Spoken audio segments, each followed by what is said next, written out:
Friends and family, greetings. How are you? I hope that all is well with you, and I hope that all is well with your families. Welcome back to the channel, and welcome back to another video. All right, guys, so in today's video, we're going to be talking about recovery from your permanent implant procedure. All right, to obtain or to get the best results, you're always to follow the orders of your doctor. But, I'm going to give you guys some pointers based on the things that I did to get through my recovery and the things that I was told. I'm going to share that with you. All right. So, first and foremost, guys, before you all decide to make your way over to the hospital before your procedure, I highly encourage you to change the bedding on your bed. Don't change it that night and then go to sleep on it. Change it the morning of your surgery. And that way, when you are discharged from the hospital and you come home, you'll be laying down on clean linen. Because, over time, a lot of particles and stuff can end up in the bed, And the last thing you need is for some foreign objects to get inside of your surgical site and thus cause you to have issues and or potentially set up an infection. So clean bedding is a must. Now, when it comes to the bandaging, guys, they tell you to leave your bandages on for 3 days. All right. And you need to make sure you keep those on for 3 days. In my case, I did not have no issues with oozing, on my top scarf, but I did have some down in the side where my generator is implanted at on my left side. All right. It alarmed me at first, but, turns out everything was fine when I was told it's time to take it off. I'm not sure if your practitioner will tell you when it is time to take it off or whether they will contact you and check on you during your recovery. Also, they may or may not tell you that you are supposed to, during the day, sit down for 20 minutes, lay down for 20 minutes, and then get up and stand and walk around for 20 minutes and just repeat that process over the day. So that way you're moving around, and you're not losing mobility. All right. In my case, when I came home, guys, I didn't do much moving around. As far as I went was probably from the bed to the restroom. And that was like for the first 2 days. I didn't really start moving around the house until like day 3 or so. And then when I did so, I was taking my time. Okay. And then I also set up a little section on the sofa in case I needed to stop and rest without having to go and try to climb back up the stairs. All right. Now, in my case, they did give me a walker. I'm not sure if you will receive one or if you want to request for one, but it's good to have because it depends on your bed and how your bed is set up. If your bed is like high from the floor or if it's low to the floor. If your bed is low to the floor, you're going to have a harder time getting in and out of bed. But if your bed is tall, it's going to make things easier for you, and having a walker will help assist you with standing and maintaining your balance.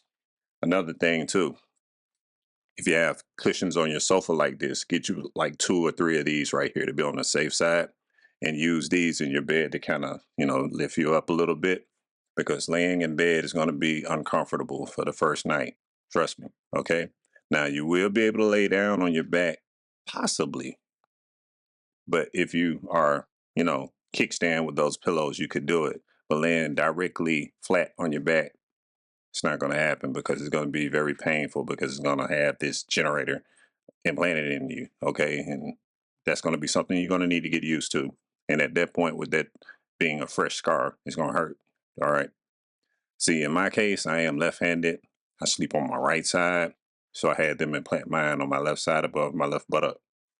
And unfortunately, for nearly 2 weeks, I was sleeping on my right side. Sleeping on your stomach, I highly discourage anyone from doing so because, that backward thing like that, it's not going to feel too good, guys. And last thing you want to do is put stress on your scars and all that stuff. Now, some people, they may have staples, but in my case, I only had stir strips and adhesive glue. Okay. And that stuff was, it held up, but I didn't want to do anything to disrupt everything. Bending, lifting, twisting, highly discourage you from doing so. I didn't do any of those things at all. And even after my 2-week follow-up, I was still mindful of how I move. Because the last thing you want to do, guys, is move the wrong way and then mess around and fall.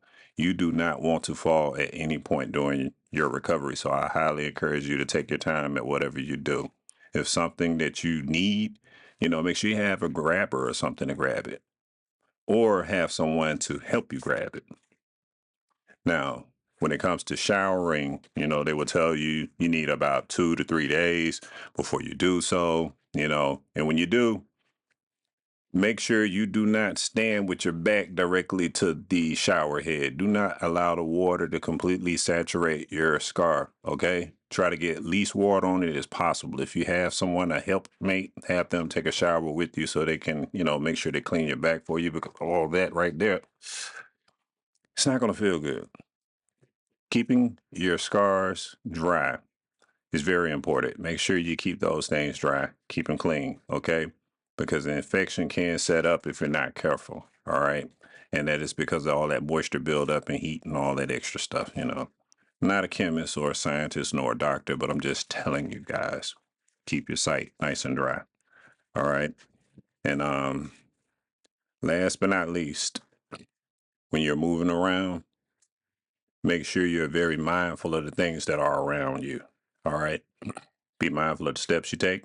Some days you're going to wake up and you're going to feel like nothing have ever happened to you. I swear, it seems like it's going to play a mind game on you. I call it the Superman effect, because you will literally feel like a superhero until you turn around and do something to try to save the world, and you end up feeling it by the end of the day.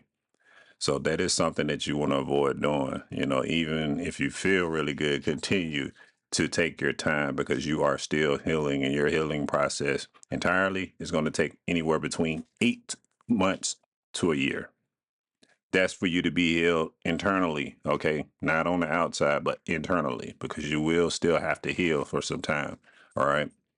And when it comes to the scars and the pain that you feel, like I said in my previous video, yeah, it's going to burn for maybe about 2 or 3 days. And then that's going to transition into only burning when you move a certain way, or if you move too fast. And then that's going to transition into soreness. And then that soreness, you'll feel the soreness when you make, certain movements or whatever. Another thing too, when it comes to your programs for going to bed at night, make sure that you find your favorite program, you take that program and you copy it to an empty location on your remote control. So that way, when you're laying in bed and you find that setting that is comfortable for you, what you can do is go ahead and just turn the intensity all the way down to a level that is comfortable for you, and you save that setting. And then doing so, you will create a bedtime program, a program that you can run overnight. And in my case, I'm to the point where I'm past all the cobwebs and all that stuff, and I'm just only being bothered by arthritis and my limitation.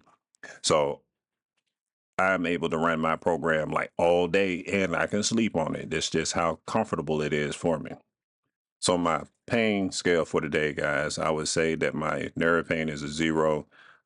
Joint pain is really, really minor. Just have some arthritis, but I think that things are going to get better now that things are warming up and spring is in the air again. So guys, that's going to sum up today's video. And if you're new to the channel, feel free to mash that subscribe button and turn on post notifications so you don't miss when I release another video. Also, check out my Spinal Cord Stimulator patient playlist. It's going to contain all the videos that I've ever created, from the point of my trial to the point of my permanent to this point and beyond. For other channels from people who make spinal cord stimulator videos, feel free to check out Handicraft, check out Joseph or Borg, and check out DJ Porkchop. They've had their spinal cord stimulators, and they give some good wholesome information on their channels. And I highly encourage you to go and check them out. It's always good to get different perspectives from different people, different walks of life, one common objective. Now, I do thank all those who stayed until the end. And until we meet again, please stay safe, hold it in the road. And I'll see you guys in the next video. All right. Peace.